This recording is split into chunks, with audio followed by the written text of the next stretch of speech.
Salut à tous, c'est Axel de testmobile.fr. Pour ce Mobilecast numéro 3, j'avais promis de vous faire une liste des 10 applications pour Android que j'estime indispensables. C'est ce qu'on va faire aujourd'hui. Alors, c'est des applications qui sont liées à des besoins que j'ai moi. Donc, ce ne sera pas forcément des applications que vous apprécierez ou dont vous aurez besoin. Mais c'est des différentes applications que je trouve très intéressantes. Alors, on va pas parler de jeux aujourd'hui, uniquement d'applications. Pas uniquement des utilitaires, mais un petit peu de tout, vous allez voir. Donc, c'est parti. Je vais commencer par un client Twitter qui est assez récent, qui s'appelle Falcon. Dans cette version ici, Falcon Pro. Donc c'est un client Twitter pour Android qui est assez récent, qui à la base était disponible sous forme d'une sorte de widget uniquement et qui maintenant est disponible dans une application à proprement parler. Alors pourquoi je l'ai sélectionné? Tout simplement pour son interface qui est tout à fait agréable à utiliser. On a les aperçus ici par exemple des vidéos ou des images qui sont directement présentées là. On reste pas appuyé sur quelqu'un, on peut directement accéder à différentes options, par exemple pour lui envoyer un message directement de cette façon-là, ou bien d'autres fonctionnalités intégrées. On a un geste sur la droite pour afficher vos listes, vos recherches, les tendances locales, ce genre de choses. Donc ça, c'est pas forcément utile pour tout le monde, mais pourquoi pas. Et sur la droite, on a accès à son compte, son nombre de followers, son nombre de following. On a accès à la timeline, les mentions, etc. Alors pour l'instant, il est juste en anglais. Dans les paramètres, on n'a pas grand-chose. On peut gérer tout ce qui est notification. Ici, on peut afficher notification, mettre un son, etc. Il y a pas mal de petites options ici. Là-dedans, il n'y a pas grand-chose. C'est juste là au niveau de la taille de la typo et la possibilité d'afficher ou non les médias dans le système. Moi, ce que j'aime bien, c'est vraiment c'est son côté très fluide, cette interface que j'apprécie beaucoup. Là-haut, vous appuyez sur les DM et vous avez les DM qui s'affichent. Vous appuyez sur les mentions, vous avez les mentions qui chargent. Si vous appuyez une autre fois, en fait, il va remonter tout en haut. Et là, pareil, pour vos messages, vos tweets classiques, vous pouvez bien sûr envoyer un message. Vous pouvez linker une photo, prendre une photo, un emplacement.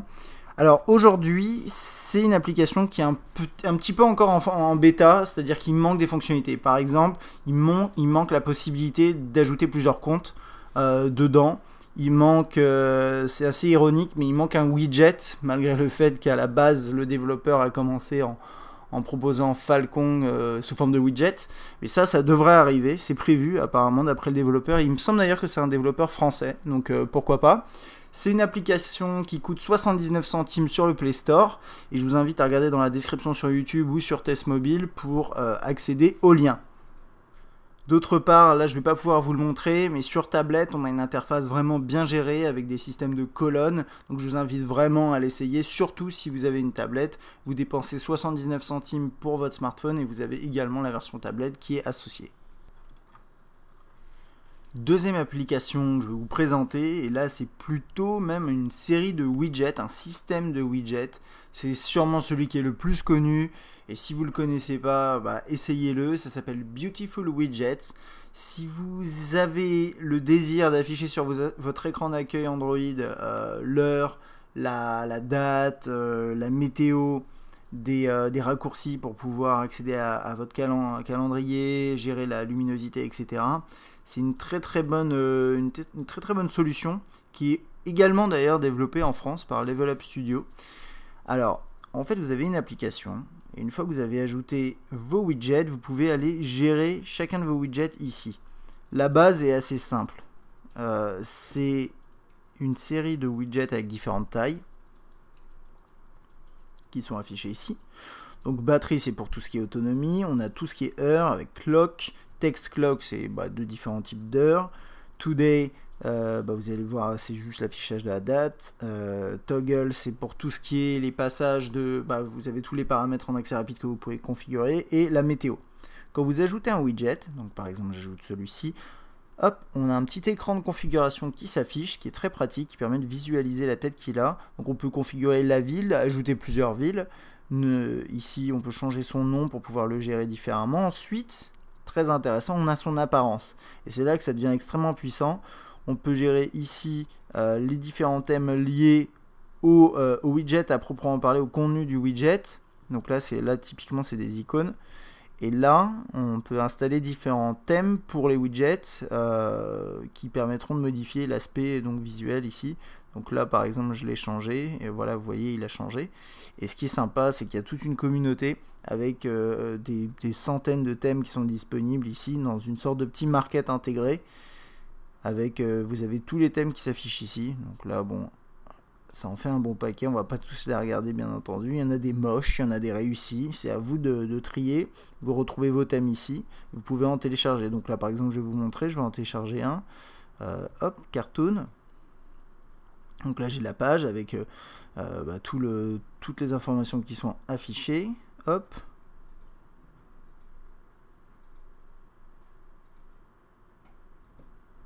là je peux accéder à d'autres thèmes si je veux, enfin bon, voilà. Donc là, j'étais en train de télécharger le thème Cartoon, il est ici. Je peux mettre appliquer pour qu'il l'applique une fois qu'il l'a téléchargé. Voilà. Et donc là, je peux le voir ici en place.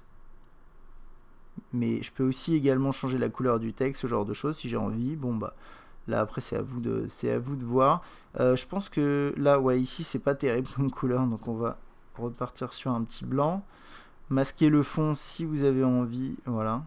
Pour avoir un côté transparent, visibilité du fond. Ça, c'est tous les paramètres de configuration et ils diffèrent en fonction des types de widgets que vous voulez insérer. Ensuite, vous faites OK et ça va le déposer sur l'écran d'accueil avec différents styles. Donc là, vous voyez, c'est un grand, ça c'est un 5x2 pour l'heure. Là, il y a la météo, là, il y a hop, le changement de luminosité, vous voyez. Donc ça, vous pouvez en paramétrer plusieurs.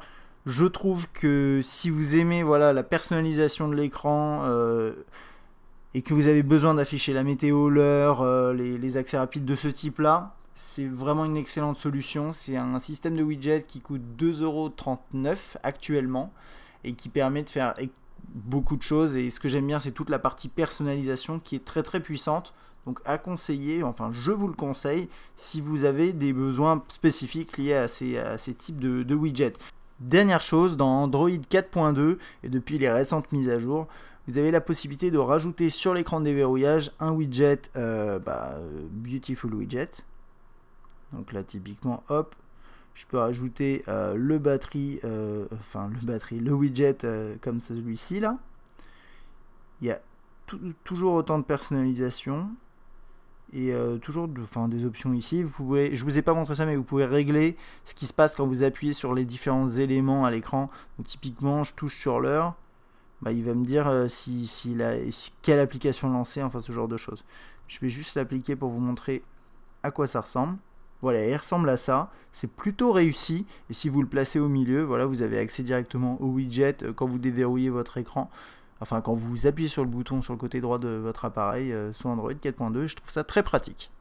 Alors, on est dans la personnalisation, on y reste. Je vais vous montrer un petit quelque chose sur un HTC One X pour une raison particulière et vous allez voir.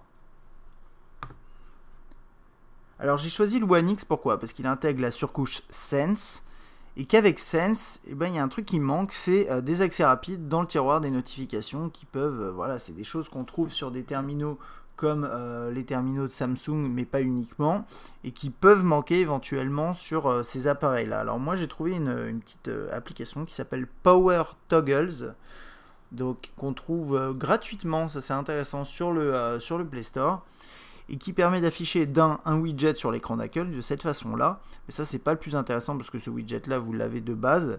Mais c'est surtout ça que j'aime beaucoup. Hop, voilà. Vous avez la possibilité d'afficher ces éléments-là dans le tiroir des notifications et de gérer le Wi-Fi.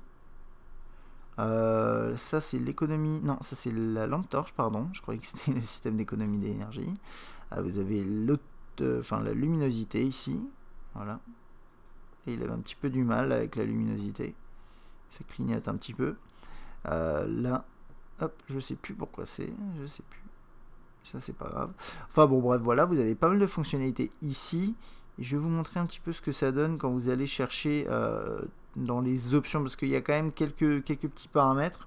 Donc par exemple, vous pouvez paramétrer ici le widget que vous avez déposé sur l'écran et voir directement comment ça se répercute. Donc là vous pouvez changer la transparence, vous pouvez changer la couleur de fond, la couleur dominante, Je vais mettre bleu, pourquoi pas. Voilà, vous pouvez enlever les petites lignes qui s'affichent. Alors vous voyez peut-être pas très bien, là je vais changer le fond. Je vais mettre noir, voilà. Vous voyez encore moins, il faudrait que je mette blanc, enfin bref, peu importe. Donc voilà, blanc ça marche pas très bien, mais si vous faites bleu, normalement ça devrait marcher. Cette colle. Peut-être qu'il faut que je gère l'alpha. Ouais, peut-être que je me...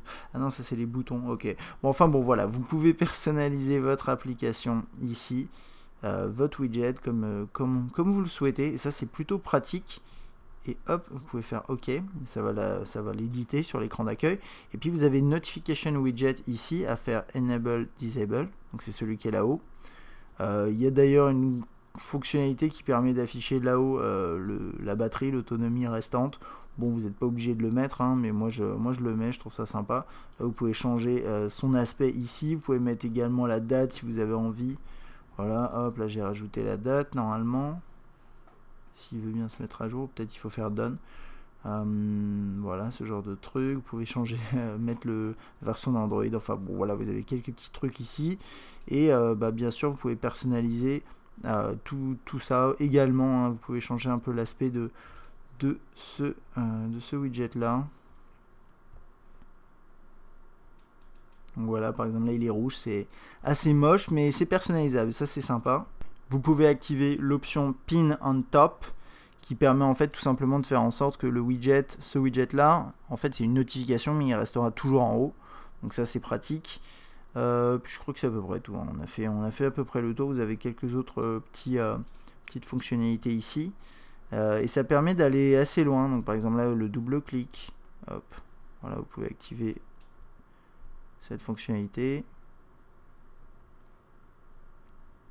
Qui va vous permettre de lancer très rapidement le Wi-Fi, enfin ce genre de choses. Voilà, donc ça, si vous avez ce manque entre guillemets, si vous avez l'impression qu'il manque cette fonctionnalité sur votre smartphone avec une surcouche spéciale, ou même si vous avez un terminal qui est de la série Nexus, où cette fonctionnalité n'est pas présente, vous pouvez l'installer gratuitement avec Power Toggles. Suite et fin pour tout ce qui est personnalisation sur le terminal, et je vais vous présenter un launcher qui s'appelle Holo Launcher HD. Alors il y a plusieurs versions, et la version payante en fait s'appelle Holo Launcher Plus à 3,19 € qui permet d'ajouter certaines fonctionnalités. Je vais vous le montrer très brièvement. Parce qu'en plus ici sur mon Galaxy Nexus j'ai pas mal d'éléments en plus. Mais pourquoi j'ai choisi ce launcher là sur mon Galaxy Nexus? Tout simplement parce qu'il garde vraiment l'esprit holo, le thème holo qu'on a depuis ICS. Et il est vraiment bien fait. Moi ce que j'apprécie également c'est de pouvoir personnaliser la grille. Et donc ici par exemple d'avoir la possibilité d'avoir une grille plus fine avec 5 enfin même plus que 5 là, 5 séries d'icônes possibles sur une même grille, avoir des marges qui soient plus petites, enlever en haut la barre de recherche Google, enfin c'est ce genre de choses, et je trouve ça très pratique. Vous avez également le tiroir des applications qui est personnalisé, tout est très fluide. Vous avez la possibilité de créer des onglets. Donc là par exemple du coup j'ai créé un onglet qui s'appelle Jeux, qui permet de regrouper tous les jeux. Alors dans les paramètres, vous avez pas mal d'options, on ne va pas en faire le tour complet, mais vous pouvez par exemple faire en sorte que l'écran puisse tourner en paysage, ce qui n'est pas le cas de base. Vous pouvez paramétrer la grille, voilà, ici j'ai mis en 5x5, vous pouvez régler ça, c'est à vous de voir, changer l'effet de transition. Il y a vraiment pas mal de choses. Hein. Là, ici on peut changer les icônes. Si vous avez différents packs d'icônes, les couleurs, différentes couleurs, les étiquettes, afficher ou non les étiquettes, sauvegarder les paramètres pour pouvoir les restaurer éventuellement sur un autre terminal ou sur votre propre terminal, le paramètre des compteurs non lus, et ça, il faut télécharger une application qui s'appelle Holo Notifier, qui je crois est payante. Là, j'ai plus l'information, mais en tout cas, elle permet de faire des petits trucs comme ça. Voilà, c'est les petits ronds là qui permet tout simplement de vous dire si vous avez des messages ou ce genre de choses. Et moi, sur mon Galaxy Nexus, je voulais essayer de le personnaliser un tout petit peu sans pour autant casser vraiment le thème d'Android de base. Et j'ai choisi ce thème-là et j'en suis vraiment satisfait. Voilà, donc je le conseille largement. 3,19 sur le Play Store et vous n'êtes pas obligé de payer. C'est juste si vous voulez aller un tout petit peu plus loin au niveau des fonctionnalités. Alors sur celui-là, je vais aller assez rapidement. C'est Google Calendar, tout simplement. Vous allez me dire, mais c'est pas une application à proprement parler. En fait, si, puisque typiquement, là, j'ai un Note 2. Et donc, vous voyez ici, vous avez S-Calendar, qui est très sympathique. Hein. C'est le calendrier proposé dans TouchWiz. Si vous ne l'aimez pas, et c'est pas uniquement sur le Note, hein, il y a d'autres surcouches qui proposent leur propre calendrier, vous pouvez toujours télécharger sur le Play Store depuis quelques semaines, il me semble, voire peut-être une semaine, il me semble. Google Agenda, donc si vous cherchez Google Agenda sur le Play Store, vous le trouverez.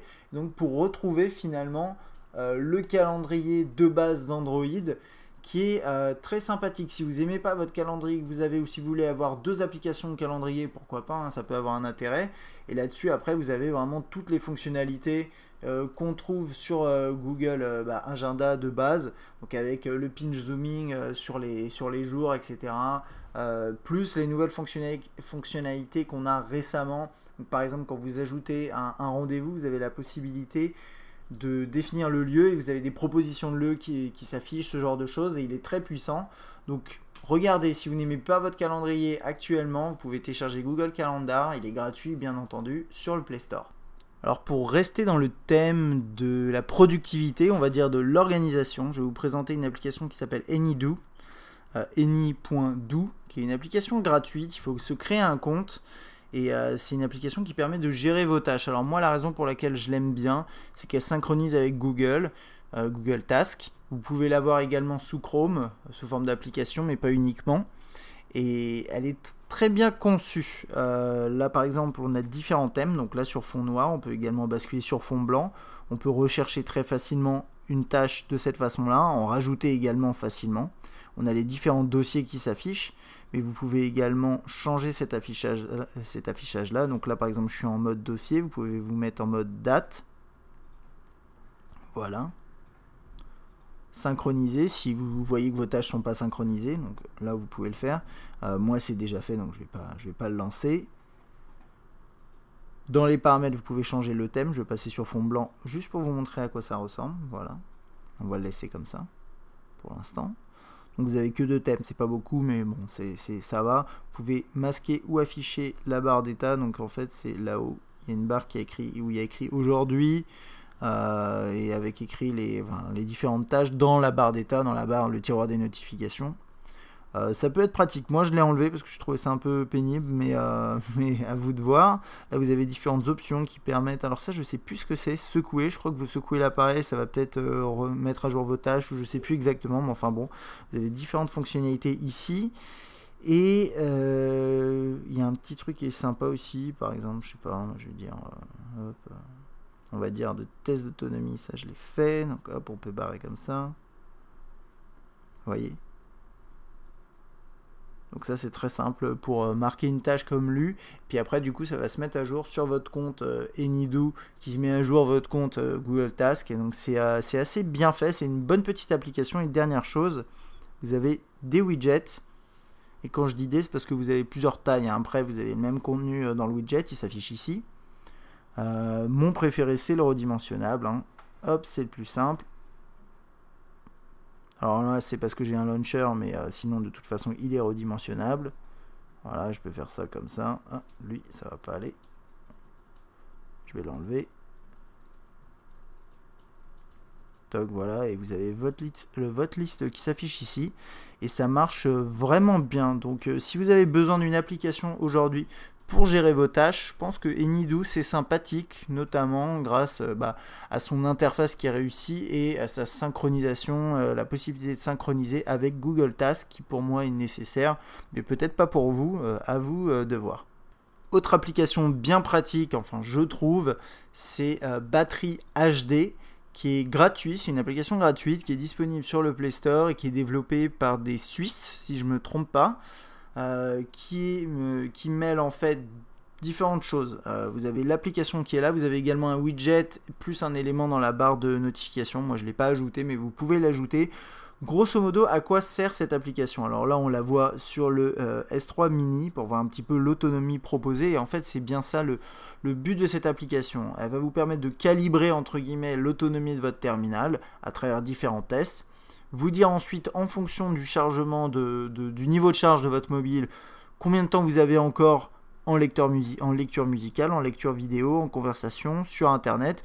Et ça se base sur une base de données qui est réalisée avec toutes les personnes qui calibrent leurs terminaux. Et donc en théorie, c'est censé être fiable. Donc là, il me dit que sur le S3 Mini, avec 26% d'autonomie de charge, je peux encore tenir 32 heures en veille, je peux faire 5 heures de musique, etc., etc. Ça peut être assez pratique. Au-delà de ça, vous avez un système qui permet de suivre l'autonomie de votre terminal. Moi, je sais que je l'utilise un petit peu pour faire mes tests d'autonomie, pour voir un petit peu plus précisément comment l'autonomie se comporte.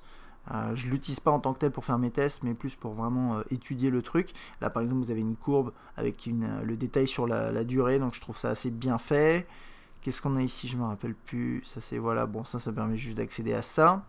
Hop, vous défilez. Il va vous dire temps pour charger si vous êtes connecté à une prise murale, temps pour charger en USB, combien de temps vous pouvez passer en jeu 2D, en jeu 3D, enfin ça va assez loin. Bon, il y a la même chose ici et d'autres informations également là. Et ce que j'aime bien, enfin ça c'est pour calibrer, c'est assez bien fait, c'est les options ici. Donc là je peux pas calibrer parce que j'ai besoin d'être au moins à 60%. Et vous pouvez commencer vos tests.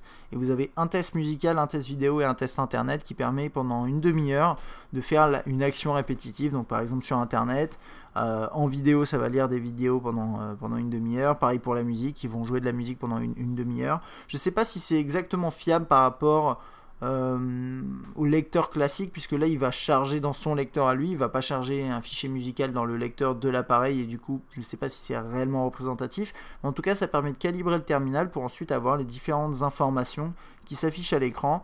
Et ensuite après, si vous avez envie, vous pouvez l'afficher là-haut. Alors attendez, hop, on va le mettre là. Donc là je vois 26. Et là, il me dit, j'ai 26% d'autonomie en Internet Wi-Fi 2 heures, en Internet mobile 1 heure, voilà. Ça, c'est ce genre de choses.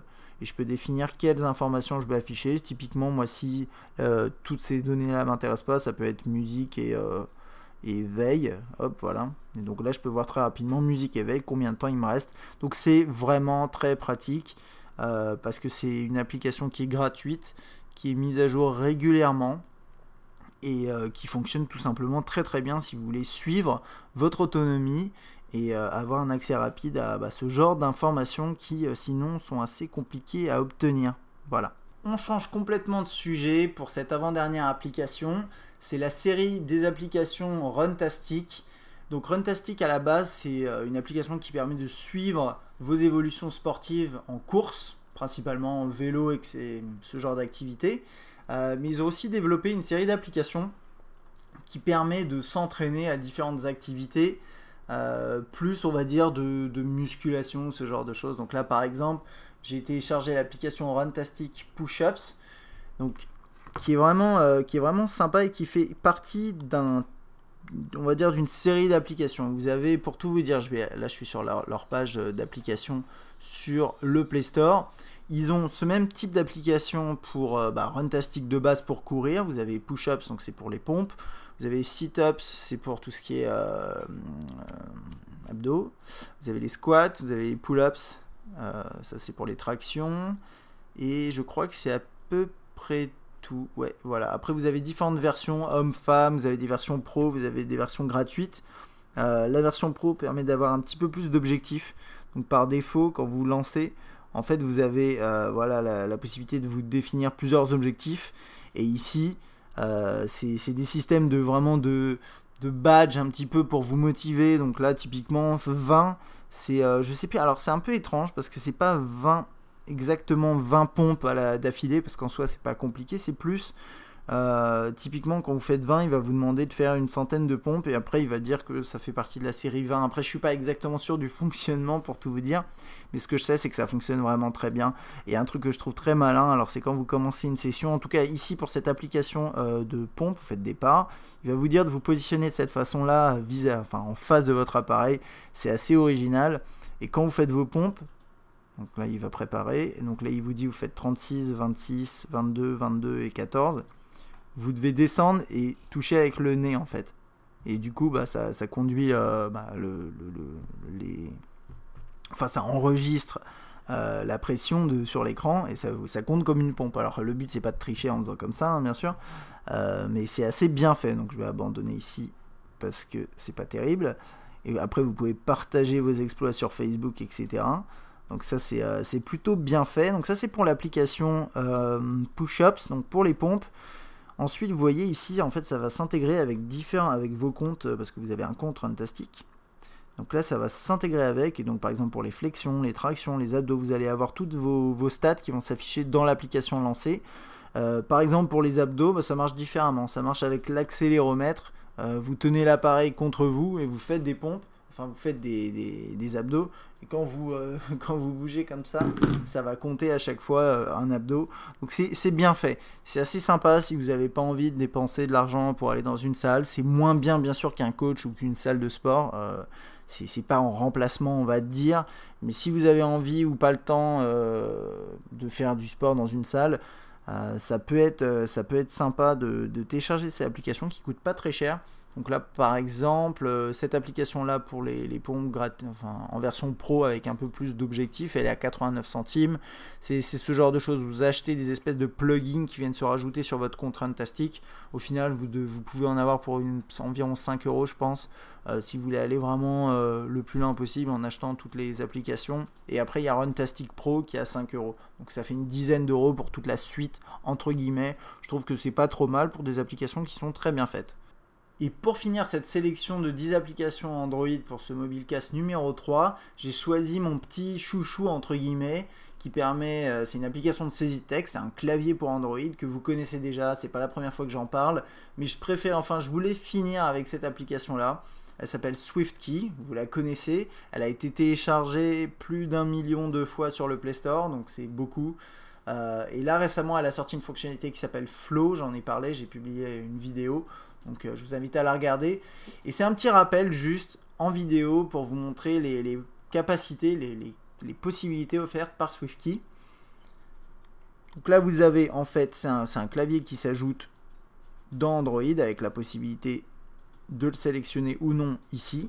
Donc là j'ai SwiftKey, j'ai SwiftKey Flow qui est en bêta, bon j'en ai parlé dans une vidéo à part. Là vous pouvez revenir à d'autres claviers si vous avez envie, c'est ça qui est pratique aussi avec Android. Et donc la particularité de SwiftKey, c'est d'anticiper ce que vous écrivez en apprenant la façon dont vous vous exprimez d'une certaine façon. Donc là, par exemple, salut, je peux dire salut les amis. Voilà, il sait que j'aime bien dire salut les amis. Ça va, bon, ça marche pas comme ça.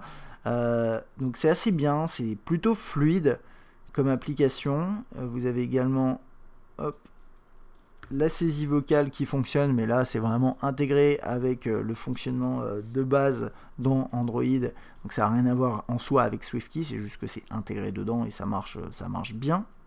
Ensuite, vous accédez aux paramètres, et là on va du coup aller jeter un petit coup d'œil aux paramètres rapidement, si vous ne connaissiez pas. Vous pouvez télécharger différents claviers, différentes langues, et avoir plusieurs langues en même temps. Et le clavier va détecter automatiquement si vous écrivez en français, en anglais, etc. Vous pouvez personnaliser, c'est ça toute la force de l'application, pour accélérer un peu l'apprentissage. Vous pouvez apprendre, ils appellent ça personnaliser, mais ils mettent apprendre après, c'est apprendre via Facebook, Gmail, Twitter. Moi j'ai synchronisé avec voilà, le flux RSS de Test Mobile par exemple. Vous pouvez faire ce genre de choses et ça permet tout simplement d'accélérer l'apprentissage pour qu'il devine directement votre façon de vous exprimer sans avoir à écrire beaucoup. Vous avez différents thèmes, donc là par exemple j'ai le thème Holo qui va bien avec Android je trouve, mais vous avez aussi pas mal de thèmes plus clairs, plus foncés, un thème citrouille qui a été présenté je crois l'année dernière à l'occasion d'Halloween. Style de saisie, vous pouvez choisir rapide ou précis. Voilà, donc ça c'est intéressant. Moi j'ai plutôt choisi rapide, comme ça quand je tape à côté, il le prend en compte. Un retour tactile qui peut être pratique avec le retour haptique, et vous pouvez changer la durée qui change pas mal de choses, je trouve. Hein. Ça donne vraiment l'impression quand vous mettez un petit retour haptique que vous appuyez un petit peu sur des touches, hein, pas tout à fait, mais c'est quand même bien fait. Que dire de plus? C'est à peu près tout. Il y a juste un dernier truc qui est assez sympa, c'est les statistiques. Il va vous dire à quel point vous êtes plus efficace. Donc là, il me dit que je suis 34% fois plus efficace avec SwiftKey 3. En gros, que j'ai tapé un peu plus vite, apparemment.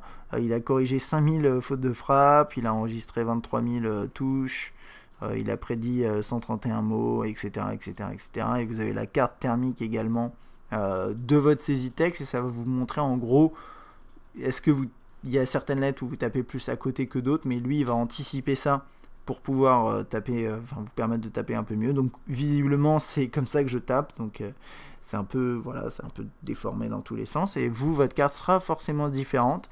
Et globalement moi j'ai choisi d'utiliser SwiftKey pour les prédictions. Pour ça, c'est vraiment le point que j'aime le plus avec SwiftKey, c'est la possibilité de deviner un petit peu ce que je vais dire. Alors au début, ce sera un petit peu frustrant parce que l'application va pas comprendre exactement comment vous parlez, et du coup va vous proposer des mots un peu étranges peut-être, mais sauf si vous lui apprenez. Mais au fil du temps, après avoir envoyé une dizaine de textos par exemple et des mails, vous constaterez que SwiftKey apprend déjà vite et vous propose des mots vraiment pertinents, et ça accélérera vraiment votre saisie de texte sur mobile et sur écran tactile, ce qui n'est pas toujours très simple. Donc c'est pour ça que je vous conseille largement d'essayer SwiftKey. C'est une application qui coûte 3,99 €. Vous pouvez essayer la version gratuite avant, histoire de vous faire une idée, ou même prendre la version payante et vous faire rembourser sous le quart d'heure. Bon, c'est un peu court pour tester un clavier, je pense. Donc voilà. Ça c'était pour mon petit point final, pour finir ce mobilecast sur SwiftKey. Et pour info, pour rappel, il y a SwiftKey Flow qui est sorti en version bêta à télécharger pour tracer des lignes entre les lettres, et c'est assez bien fait. C'est fini pour ce mobilecast numéro 3. Comme vous avez constaté, je me suis concentré sur des présentations d'applications Android. J'en ai choisi 10 que j'aime particulièrement. Si vous en avez d'autres que vous appréciez, n'hésitez pas à laisser un commentaire pour donner le nom de l'application et expliquer pourquoi vous la conseillez aux autres lecteurs. Éventuellement, je pourrais l'essayer et faire une vidéo prochainement à propos de cette application ou ce jeu. La prochaine édition, je ne sais pas encore de quoi on va parler, peut-être de tablettes avec la Galaxy Note 10.1 que j'ai reçue récemment, pourquoi pas, ça peut être sympa. Si vous avez des propositions de sujets, n'hésitez pas à laisser des commentaires, ça peut être toujours intéressant.